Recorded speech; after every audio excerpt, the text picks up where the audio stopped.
I am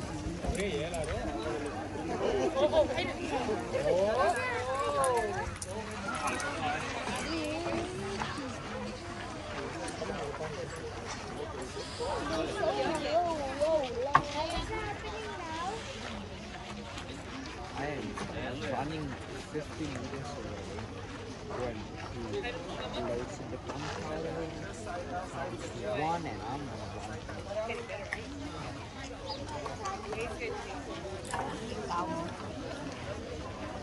10.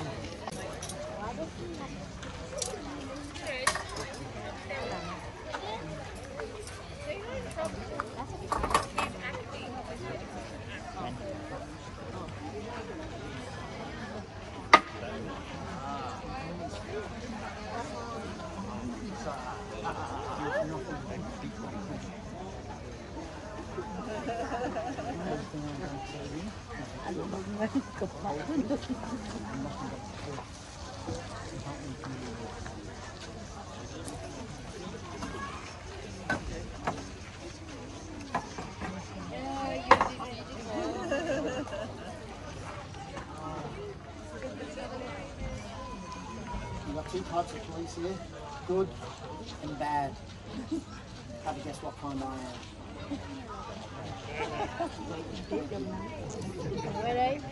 I'm messing with you. I'm a good one. You like lollipop? I'm sorry. Welcome to Ballarat, everyone. Ballarat is a Wathaurong word which means resting place. Wathaurong, traditional custodians of this land. For about 60,000 plus years, this land provided the Wathaurong people food, drink, clothes, shelter, everything. August 1851. Up the road in Buninyong, round the corner, Golden Point, down the road in Clunes, people started to discover gold.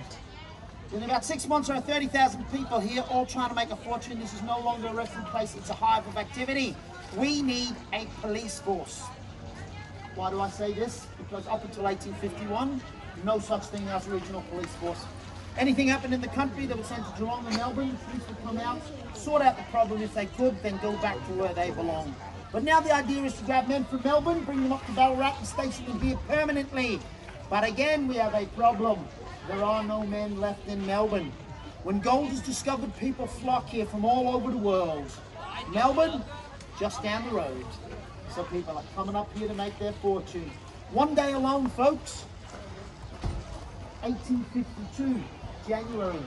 51 policemen went into their stations and handed in their resignations just to come up here.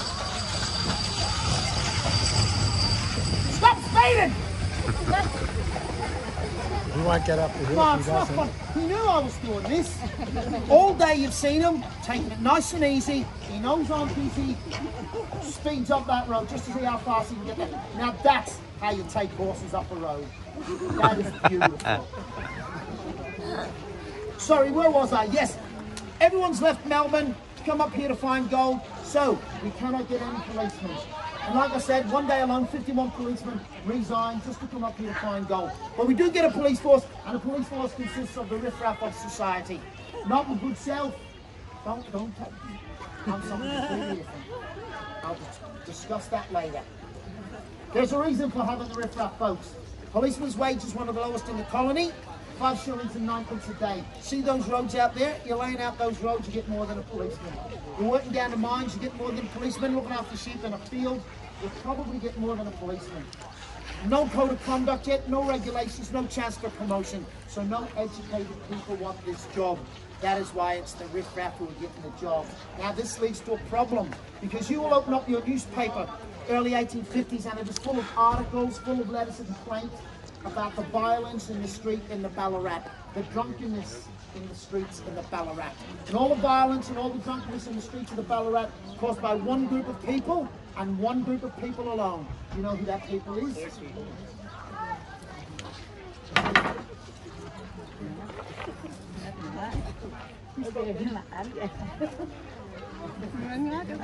it in a big loud voice so everyone can hear you. That's right. Say what you said. That was me. I said policeman. I can't hear you. This is going. Say it it in a big loud voice so everyone can hear you. Policeman. Round of applause for that fellow with a moustache. He's absolutely right. I've just said it. No one said they could do the job. So they're sitting in the pub having a little bit of drink. So what, you come from Ireland, or you're a Mick, are you? What'd you say? Biff, bash, bash, bash. It's on for young and old. Do not worry. The authorities have come up with an idea. They're great. The government's great, isn't it, son? Well, might be in the future, but here, they come up with the incentive scheme. Before I tell you the incentive scheme, let me tell you this. When gold is discovered here, one of the first things they do is bring in a gold license. 30 shillings a month just to look for gold, folks. Doesn't matter if you find the stuff. In our money today, that's about 400 Australian dollars. Just to look.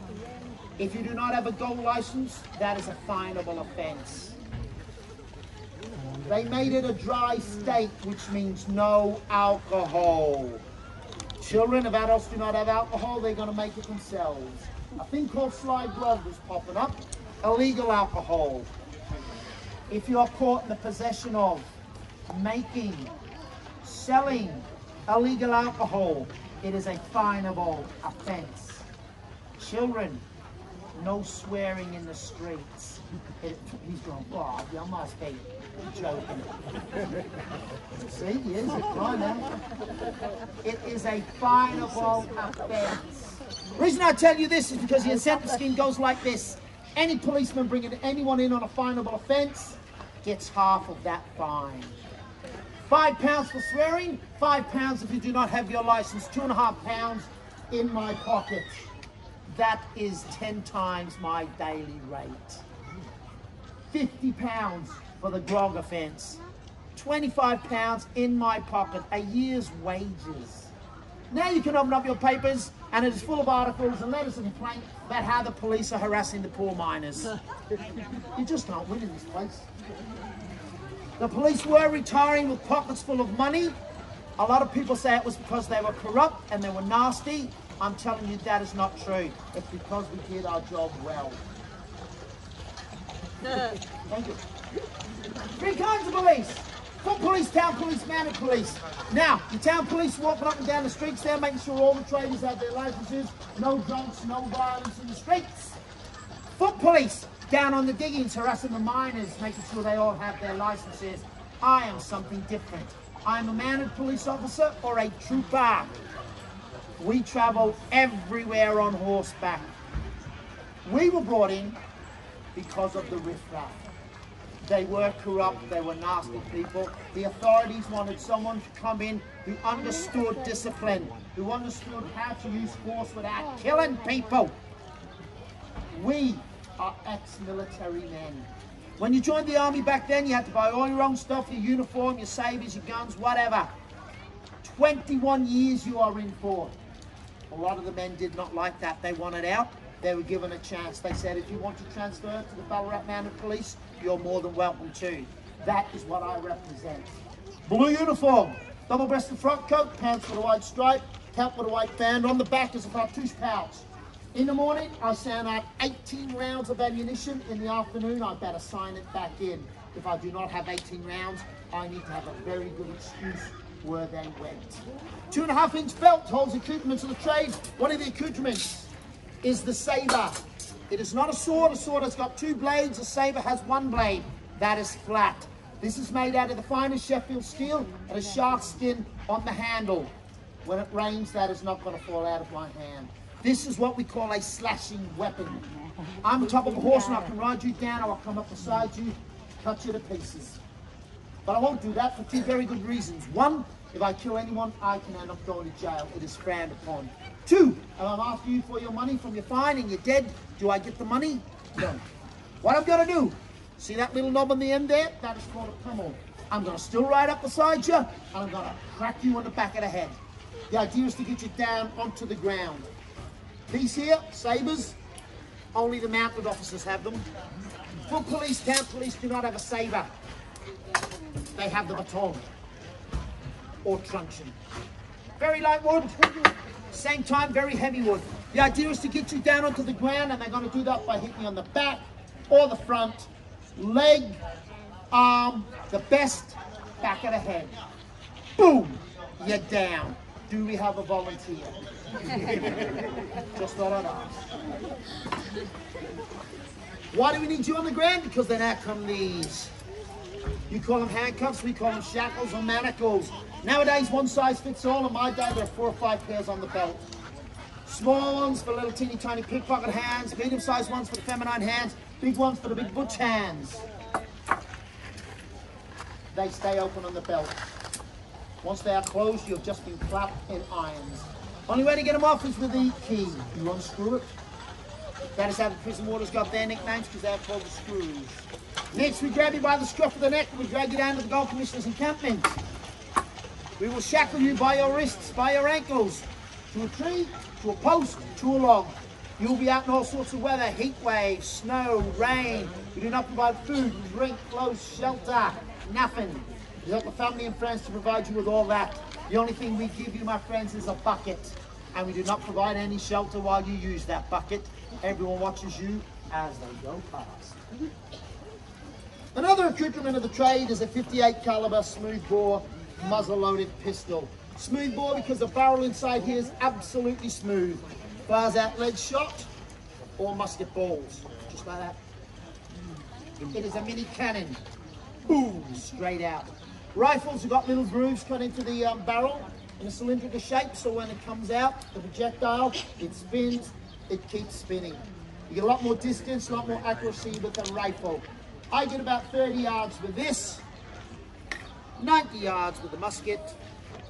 Redcoat soldiers with an Enfield rifle get about 900 yards. You do not stand there with a pistol, no. Yeah.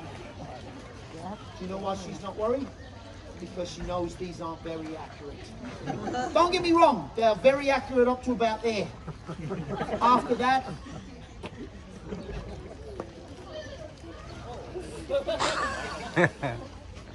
if someone had robbed the jewelry shop and they came out with a handful of jewels and they saw me with a loaded weapon, they stand absolutely still. Because they know I'm going to shoot. Bang, probably hit the side of the bank. Now they've got 20 to 40 seconds to get out while I reload. 20 seconds, good troopers. 3 shots per minute. Napoleon Bonaparte's troops, 12 seconds, 5 shots per minute. That's how they could swarm all over Europe. Now we come to the bit you've all been waiting for, the 2-band carbine musket. 2 bands with the 2 steel bands here holding the stock and the barrel together. Again, it's a 58 caliber smooth bore muzzle loaded weapon. We're going to load this up, we're going to fire it. We're going to load it up with black powder. When I'm out in the field, it's in the cartouche pouch. I pull it out, rip it off, pour it in. But now I've got a powder pouch, my friends. This powder's got 3 compounds: saltpeter, phosphorus, and charcoal. I'm just giving that a bit of a shake because now I've got 1 measure of powder in the tube there. It is very important never to put in more than 1 measure of powder. Why was she laughing then? Seriously, I'm doing a serious thing. Now I've forgotten what was I doing? I've forgotten. Locating loading gun. Trying to do serious demonstration with the kids. Okay, well now, I've got 1 measure of powder in there and pour it in. It's very important you never put in more than 1 measure of powder. Because it is. I'm trying to do that and you're messing up. Thank you. Now I've lost the spot again. What was I doing? Thank you.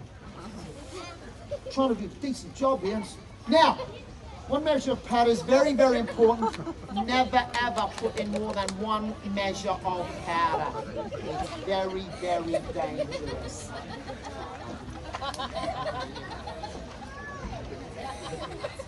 All right. Next, that would go in. We don't do that here because what goes up must come down. And I'm shooting out over your head, so where's it going to come down on? Yeah, probably yours, you're right. Next, they would put in a little bit of wadding. I'm going to use a little piece of tissue paper. Back then they would use paper, bark from a tree, bit of cloth maybe, dry horse dung, a lot of it around. Goes into the top just like that. Now the idea is to get all that down to the bottom of the barrel. We're going to ram it down using this here rod, which is called a ramrod. Down it goes like that.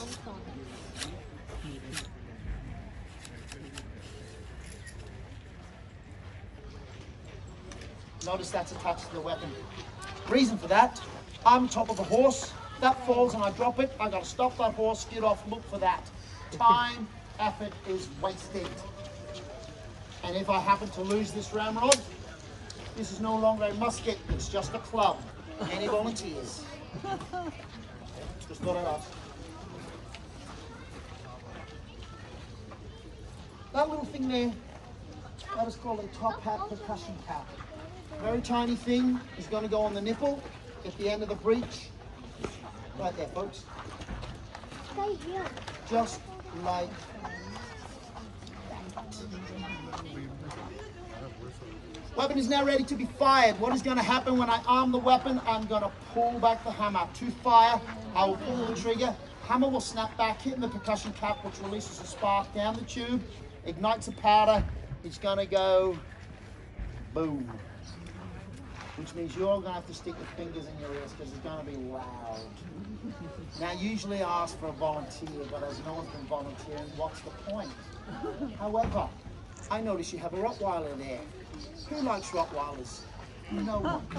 So I'm going to count to 3. You're going to throw that up in the air. I'm going to aim and shoot. What's wrong with you? All right, in second. Well, you don't want to do it, we won't do it then. I'll just shoot in the air. And I'll probably shoot a duck or a bird. Excuse me, Mom. Are there any horses coming? Thank you. Ladies and gentlemen of the Ballarat, a weapon is about to be fired. Place your fingers in your ears. If you have a child with you, make sure its ears is covered. The weapon is armed.